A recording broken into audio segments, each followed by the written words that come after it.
Kettlebell squatting. So we're going to cover all the variations of squatting and really to kind of remind you the importance of squatting. Any type of squat is absolutely essential for good leg development. Athletically, we might not find ourselves exactly into a perfect looking squat a lot, but when we aim for a good looking squat, it allows us to have a training stimulus that really gets really wonderful development through the leg and the hip and even the ankle. And that development translates to sports such as all cutting sports where we need to go from one direction to another. You need to stop your body, you need to decelerate. That load very much carries over to what the squat provides from a training stimulus standpoint. But it's also great at vertical power development. And that can translate to really just to life or to sports and function. So here we go with all the variations of the squat. So let's start off with the most basic of squats that we use a lot for beginners and patients early on in the phase. And this is a goblet squat. We saw how Aaron did a partial swing and then brought it right up, and now he's grabbing it by the underside of the horns. So recognize a few things about this position. Okay, his wrist is straight. Underneath the horns of the bell allows for the wrist to be straight. If he's more on top of the bell, you'll see him have a flexed wrist in kind of a really awkward position. Okay, so we have to really kind of get underneath it and staying underneath it. Sometimes if you're starting to lose your grip, you can kind of, re-switch it, kind of get underneath it so you have more of a vertical push underneath that part of the bell horn with a straight wrist, and then the forearms are vertical and it's pulling low. It shouldn't be raised up in your face. It should be brought low, and that low achieves that principle of proximal stability, kind of bringing the weight close to your trunk so it doesn't have too much torque on your back, and keeping it nice and tight to your body. And to some degree, even squeezing the horns as well as tightening up your abs. So everything is fortified within it. You become this fortified segment versus away from you or raised in an awkward position. Okay, so this is the goblet squat. We're going to go from a rack position, and now he's going to go into a deep squat. Let's see how he looks. Good. Do 3 reps for me. At the bottom, hold. Bottom position. Okay, his heels are rooted. His shin is vertical in a similar angle that his trunk is. And the tips of his elbows are coming very close to his knees. He's at a max knee, max hip joint position with a stable spine and a neutral neck. Good. Rest. Okay, so I rattled off quite a few little details here. Let's go just into a bodyweight squat and kind of go over a few of the mechanics to watch out for.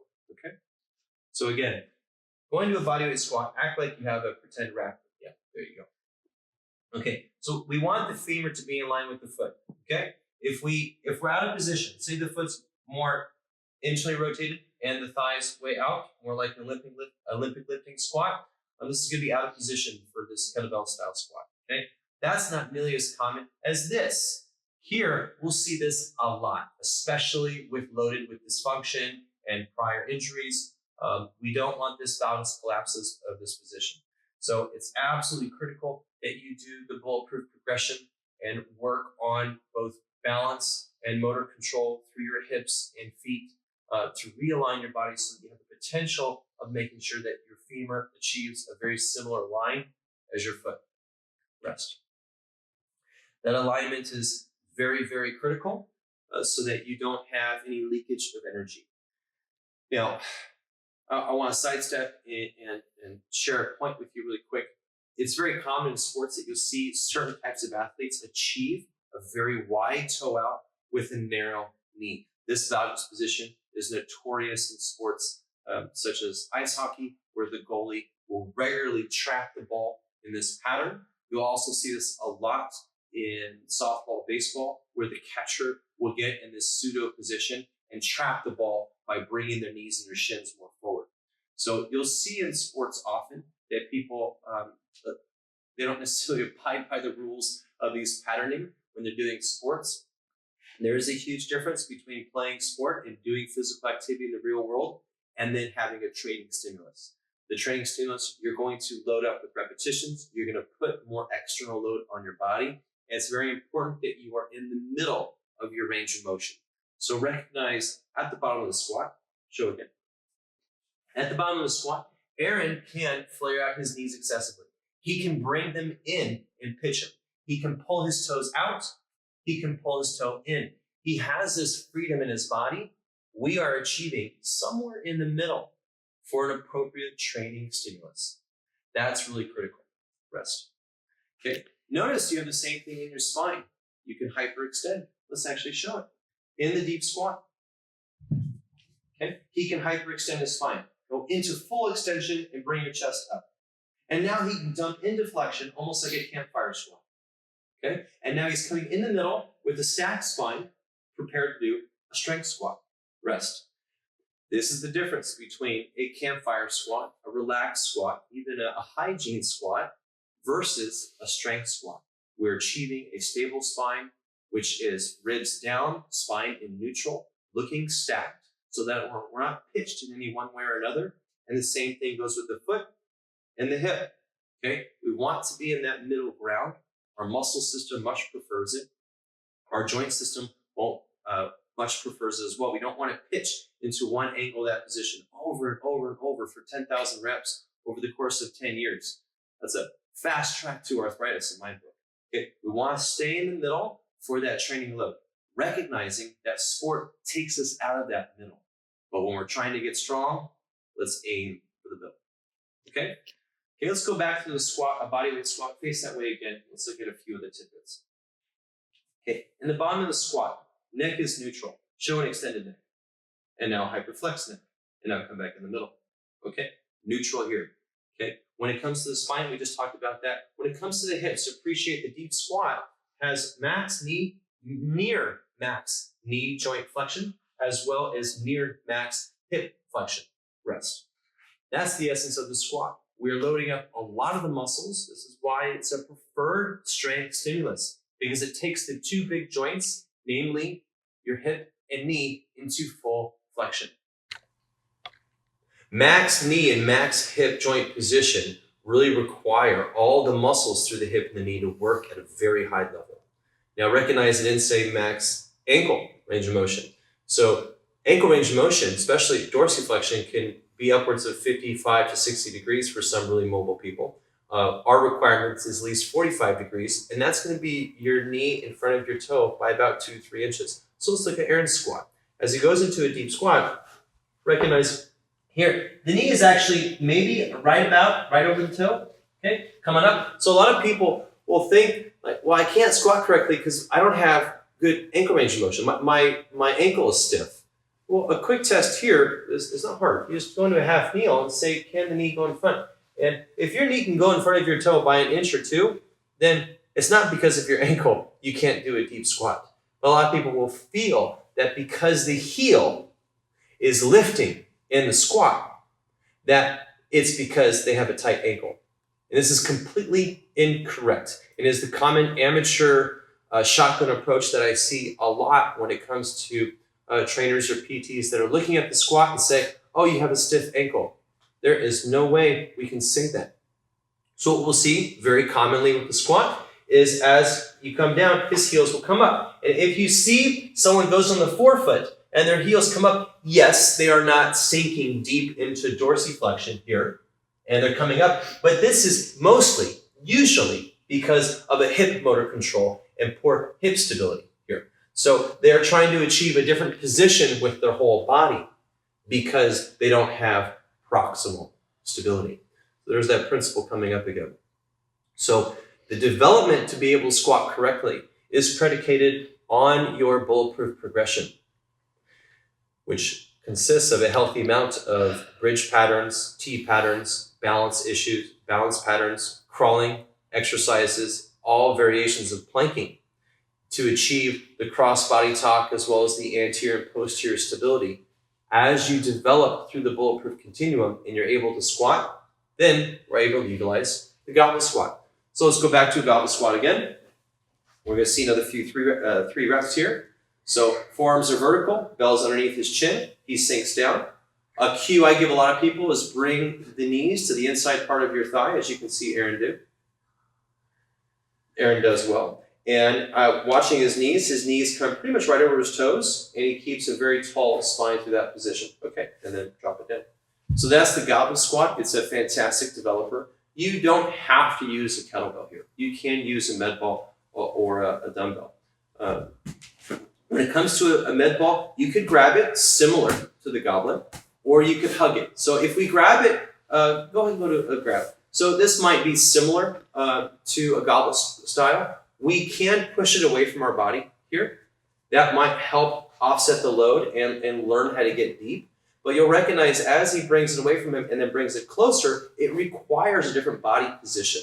Okay. So as we achieve a better looking squat with, say, a lighter med ball progression, we then can achieve a few other nuances that achieve some proximal stability standards. So if we bear hug it, as Dan John might have us do, then as we squeeze that, it really turns on the stomach at a high level. And it allows us to achieve a very tall pillar as we squat. So these assistance exercises are really critical to develop good-looking movements so that when we do a loaded squat, it actually has a positive training effect. A common phrase that we'll use a lot with squatting is most people should be achieving a better-looking squat rather than a stronger squat at first. Now here we're going to dive deeper into how to achieve a little more of a stronger training stimulus style squat. But recognize you need a good looking squat first to really go down this rabbit hole, or else you're going to develop some back issues and knee issues and hip issues when it comes down to it. Okay, so utilizing the bulletproof progression and utilizing the squat variance before you start loading in this manner. Okay, so when it comes to squatting, when we go from a goblet to a front-loaded squat, we either can go a single arm or a double arm. And you'll find that a single arm front-loaded squat is uniquely difficult and an advanced exercise relative to the goblet. The goblet, it's the weight is staying centered. As soon as we rack it with one arm, that weight is now offset and loaded on one side of our body. Our job is then to make sure everything looks the exact same except with the offset load. So go and give me 3 reps. So you'll see, besides him holding the weight, he looks the same as he did with the goblet. But because of the offset load, it achieves an anti-rotation effect. Now, this is one of the best stabilizing exercises we know. When we think about planking and bridging and trying to give a rotational load, all we simply have to do is just raise one arm off the ground with the plank or lift up one leg off of the bridge. As soon as we bring an offset load to the plank and the bridge, it creates stress that forces our core, our pillar system, to maintain position despite the offset load. That's what the single arm squat does. Now, let's go ahead and show again. If you haven't yet learned how to clean the bell, then you do a cheek clean. So watch Aaron do a cheek clean, bring it into a single rack. This is the same rack as we do with the press. The form is vertical, the wrist is straight, it's underneath his ear, and it's achieving a proximal stability principle here. Okay, then he's going to let go, tighten up his other grip, tighten up everything in his body, and pull himself into a deep squat. And then come on up. Let's do 2 more times. Watch his femur position relative to his feet. Watch his trunk position at the bottom. Look at his neutral neck. See how he's staying tight through the opposite arm. And then he's going to cheek clean it back and back down safely. So again, if you haven't learned how to clean or you're still working on how to clean effectively without constantly bruising your wrist, the cheek clean offers a really nice variant so that we can start getting a training stimulus while your clean develops. The single arm front squat is really magical. It gives a squat load. It gives a stabilizing proximal stability load that is unique. And we can easily add, say, 10 reps to a set just by going 5 on the right and 5 on the left. So this is a great variant for people who've maybe had back issues in the past or hip issues in the past. And we want to have a core effect that gives that offset load, but yet still give a training stimulus for the legs. Once your single arm front squat is looking pretty good, meaning you're able to achieve right and left with some good symmetry, you have good body position and good tolerance to the exercise, then once we do double kettlebell, we can theoretically double this training stimulus. Okay? Now, this is going to be quite the jump. Usually if someone's going from, say, a 24 kilo bell single arm front squat, I would recommend they go back down to 16s to see if they can own 2 16s in each hand. We're just going to go with 24s for Aaron right now in this case. This is the double kettlebell front squat. Clearly we needed a solid clean. And he's going to go into a deep squat, max knee, max hip position while maintaining a stable spine. You can see his spine gets really upright with the amount of load that he has in his body. And as he opens up, he's able to clean it safely. Now you see he does a small shift in his legs, okay? So he starts off with a pretty wide stance because he's cleaning 2 belts. He doesn't want to knock his knees. And then once racked, he steps into a little bit more narrow position. The ideal squat position for people is different for all of us. How much rotation outward we have with our feet and the width of that stance is different depending on our hip shape and our limb length and our DNA and cultural background kind of predicate where that sweet spot's going to lie. But for most people, it's going to be a little bit wider than shoulder width with some degree of toe out. Whether it's 5 degrees toe out or even up to 20, 25 degrees toe out, it's going to be that individual is going to find what are they most comfortable in, and frankly, where do they feel most stable and consequently strongest in. Since this is a strength stimulus, we're going to find a position that someone has a little bit of natural fortitude so that they can get there without overthinking about it and maintain good alignment through their femur to foot position as well as a stacked and stable spine. Recognize a little nuance. Face that way from me, Aaron. So when he goes into a bodyweight squat, you can see that naturally his trunk and shin are going to have very similar angles. As the load on his body increases, okay, put your hands into a rack position. I'm just going to load it. So as we load here, his spine's going to achieve a more upright position because of the load. Rest. Well, that's just because of torque. So you're going to see some subtle changes in the trunk position, the trunk angle, based on, frankly, how heavy that load is. The heavier the load, the more upright that position is going to be.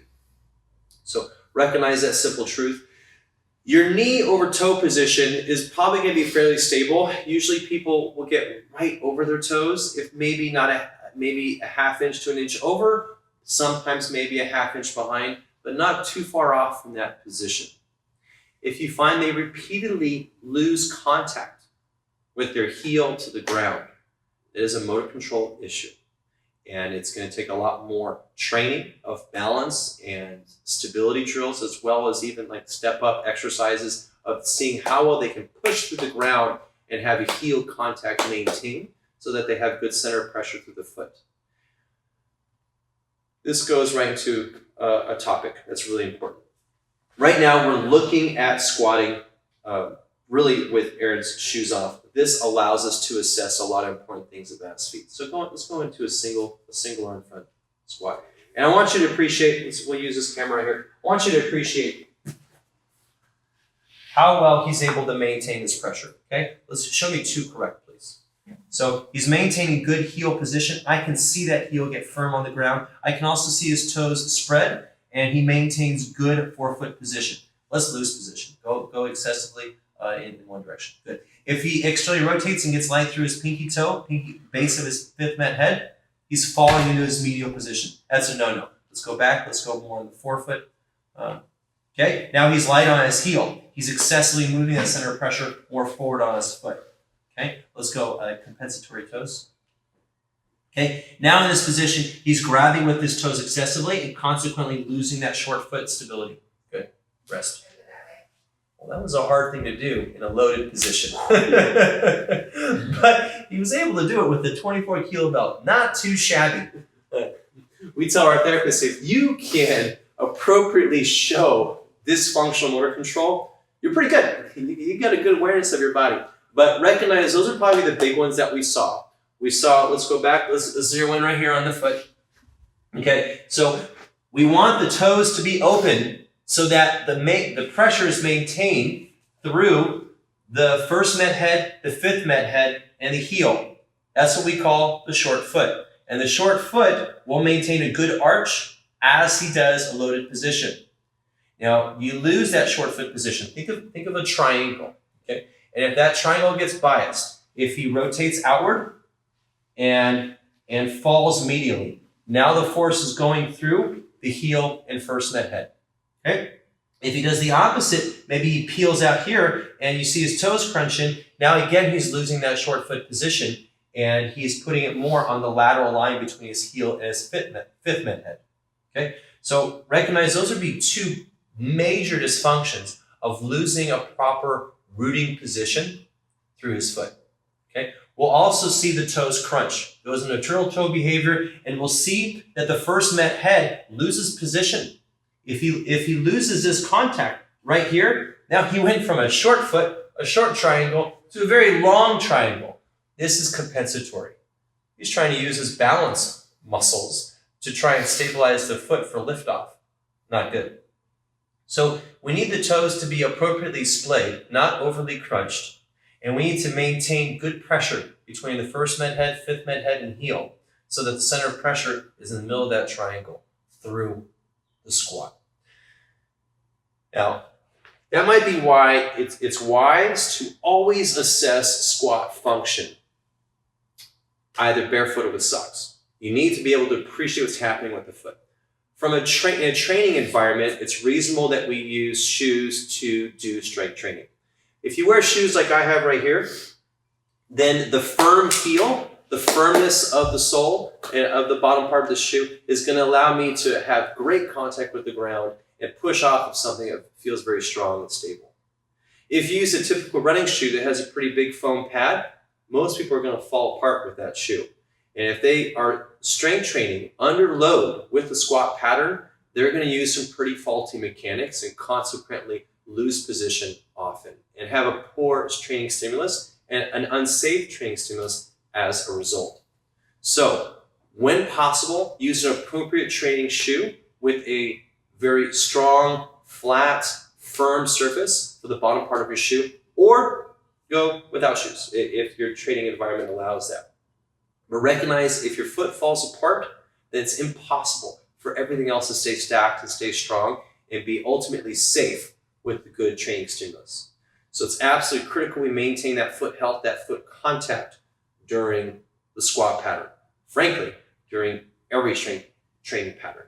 But more to the point, we see these dysfunctions happen a lot with squatting because of how dynamic the exercise is. Okay, let's go to an offset load. Just for looks, maybe let's get either both socks on or both shoes. So speaking of variants, let's go. We discussed the bare med ball squat variant to really turn on that cylindrical pillar strength, turn on the abs, so to speak, amidst the squat. Usually when we advance someone's squat position, we have some dysfunction we're working with. Now, the bear squat allows us to focus on more of a core dysfunction. But what if we have a leg issue? One leg is either smaller or weaker than the other side. We can change that training stimulus. Now, if we have an offset height load, this is not the time for something really heavy. Well, we could do either a body weight or a very lightly loaded goblet squat. As we squat in this pattern, there's going to be more focus through the left side here. One, we're using an AirX pad. The softness of that AirX pad is going to destabilize the system, so the body's going to put more focus through the left side in this fashion of the squat. Okay? Two, the height difference is going to push that weight more to the left side as well. Rest. So we tend to think of single leg squatting as a fantastic way of developing single leg strength, but a lot of times we want more of a single leg load, but maybe for someone who can't handle that stress, either the knee hurts too much or the leg is too weak, we can still have a bilateral stance load, but have a unilateral focus. So the offset height allows for that little nuance. So those would be the two primary variants of the squat, whether it's the med ball bear hug squat or the offset height squat that allows for some specifics to be dealt with in terms of asymmetrical focus. We can also do a bottom-up squat. So if you're dealing with a person that maybe has poor motor control or you want to overly tax the proximal stability system, then you enhance the grip squeeze of the bottom-up fashion. They're going to have to maintain a very upright position to balance that bottom-up kettlebell. And try this yourself and you'll see what's loaded when you do this. And you'll find that your stomach has to work harder as well as your grip to maintain this position. So if you see an athlete do funny things with their core and you want to feed forward, enhance core stability with the squat, you can use a bottom-up variation in a similar way that we use the med ball bear hug variation of really turning on the stomach and turning on the midsection and the proximal stabilizers in a healthy way, in a safe way. We can do it with a really light load, just trying to see if we can clean up how the body moves in this pattern. Okay. So when it comes to squatting, the training stimulus can be quite high. The legs are the biggest muscle system of the body is through the thigh tissue. It has a lot of power and a lot of stamina potential. So we can load this up with a pretty aggressive rep scheme. I'd say for the most part, we use sets of between 5 and 10. If you're going to do a unilateral single arm front squat, then it's common to maybe do a few on one side and then rapidly do a few on the other. So you could do 3 and 3, 5 and 5, and that would achieve 10 reps through the legs. To do several sets of that is very applicable, and we'll talk about programming on another segment. But for now, that is how you improve your squat, both with a single arm front rack and eventually to a double arm front rack to achieve a great training stimulus with the kettlebell squat.